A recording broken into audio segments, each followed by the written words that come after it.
Hey everybody, I know it's been a couple of days, but we're back at it.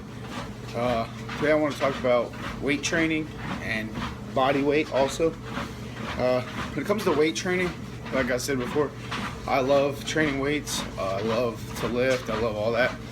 So for me, it's not a problem. I believe if you don't enjoy weightlifting, then you're not going to do it. It has to be something fun for you and something you enjoy, or you're not going to do it, because it's punishment for your body. It's hard work. You sweat, you hurt the next day, you hurt while you're doing it, you hurt for a couple of days after a lot of times, especially when you're getting started. You make your body sore on a regular basis. I still get sore. I've been lifting weights almost every day for the past 3 years or so, and I don't get as sore every day, but usually I can tell what I lifted the night before.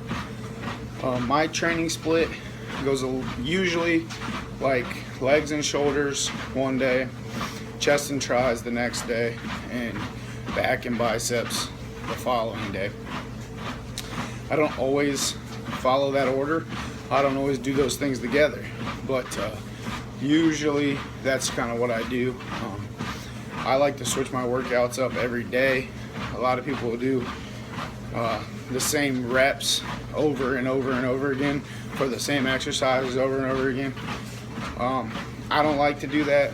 Both my training partners, they don't really like that either. We follow a set program that works for us, that we know works for us, but we always switch it up. You can never be scared to switch up your workouts, because all that's going to do is switch up your results. If you switch up your workout and you don't get the same results you were getting before, then go back, switch something else up. If you switch them up, you keep switching them. Usually what happens for us, if we keep switching our workouts up, we keep changing a little bit here and there. And I'm not telling you have to do a completely different workout every time, but if you switch up just a little bit, maybe if you're squatting, maybe you widen your feet, or maybe you widen your grip on bench press, whatever it is, you're going to notice changes. And usually with weight training, it's for the better, because all you're doing is confusing the muscle and making it grow in a different way, which is good. So for weight training, you don't necessarily need weights, okay? You can use cable machine, free weights, dumbbells. You can use resistance bands, jugs of milk, jugs of water, your children, whatever you have available. If you don't have anything available, then you don't have to use anything. You know, you could do push-ups every day. You could do sit-ups every day. You could do, maybe you can find something and do pull-ups and chin-ups. You can do air squats. You can hold your kids and do air squats. You can have your kids jump on your back and do push-ups. You can do different things like that. If you have a little bit of a creative mind, you never know what you can come up with. That's another reason why I like the resistance bands.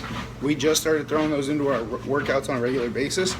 My workout partners and I have 2 workout partners, Josh, who I usually work out with on the weekends, sometimes during the week, and Justin, who usually works out during the week but doesn't usually make the weekend workouts, at least not here lately. But maybe if he sees this, it'll get him motivated. So come hit it, Justin. Let's go. Let's get it. No, but resistance bands, love them. As far as your mind can go, you can use these resistance bands. You can use them for any exercise, as long as you can think about how you want to hold the bands, what you want to do. They're great. A great addition to your workout. The thing that I think people get most in trouble with is the ego lifting, or they say, okay, I want to bench 225. So they go do it and they go work at that forever until they finally get it. Well, then what? Then you pick another number and you go. So that's fine, but make sure you're lifting within the realm of your physical capabilities, okay? Don't go in the gym and throw 405 on the squat because you've seen somebody else do it and you think, well, I'm better than them, I can do that. It don't work like that. You might be better than them. They might be the scum of the earth, but you know what? If they're in the gym every day, squatting 3 times a week, you probably aren't going to be able to squat more than them. So make sure you're lifting for you, and make sure you're lifting to build your muscles. You lifting to impress someone else or trying to do the weight someone else is going to do will do nothing but get you hurt. I've seen it. I've seen it personally.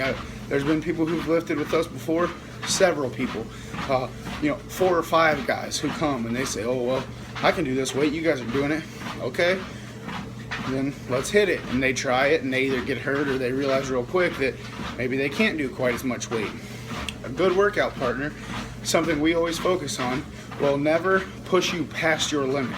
They'll always push you right up to your limit, and then they'll help you out a little bit, okay? We don't want to hurt each other, but we want to make sure that we're benefiting from these workouts. We want to make sure that we're going to our absolute limit without getting hurt, without failing too hard, okay? That's what you got to focus on. Lift the weights for you, do what you can do, don't ego lift. You trust me, if you have proper form with a proper weight that you can handle, you'll be much better off. You'll grow your muscle quicker, you'll grow your muscle stronger. It'll be much more productive for yourself than if you go in there and just start throwing weight around and not really know what you're doing. Get on YouTube, watch some of my videos. Heck, go to the local gym and ask around. Hey, I had a question about this. Find a big and strong guy. He didn't get there by himself. Most people aren't genetically gifted to just be big and strong. They have to work at it. So if someone helped him, hopefully, him or her, then hopefully they will be willing to help you in return.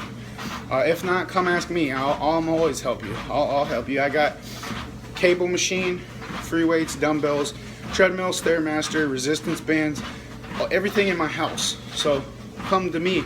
Come ask me. I'll be glad to let you come work out with us. I'll be glad to help you. Another thing weight-wise is body weight. Okay, body weight means nothing to me. I always joke, well, I'll be 230 pounds with abs. Well, because that essentially would mean my body fat would be low enough to show my abs, so I would be mostly muscle at 230 pounds. That would be cool and everything, but that would take years and years and years, and that's okay. And if I end up there someday, I'll be happy. But what if you don't worry about the weight on the scale? What if you step on the scale once a month instead of what a lot of people do is once every day or two, okay? Maybe the scale is just a number. Maybe if you're weight training especially, maybe you lost that 3 or 4 pounds that you wanted to lose, but you gained a couple pounds in muscle, okay? And maybe the scale's not gonna show you that. It won't show you that. You don't need to focus on a specific weight. Say to yourself, I want to look like this, okay? When you look in the mirror, project an image up there in your mind that you want to look like. And don't stop until you look like that. Okay, don't stop until you get there. It doesn't matter if you look like that at 100 pounds, if you're a female, or 120 pounds or 180 pounds, it doesn't matter. Look like what you want to look like and don't stop until you get there. Same thing males. If you want to be muscular and you're like 5'5" and you want to be, 190 pounds, then go for it. If you want to be 270 pounds, if you want to be 350 pounds, whatever it is.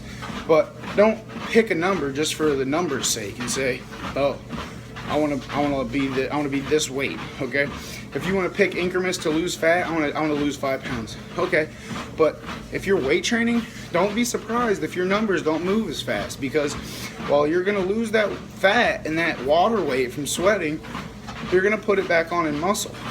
It takes a long time to build muscle, but when you start to build it, those numbers are going to kind of even out a little bit, and you're not going to lose as quick, okay?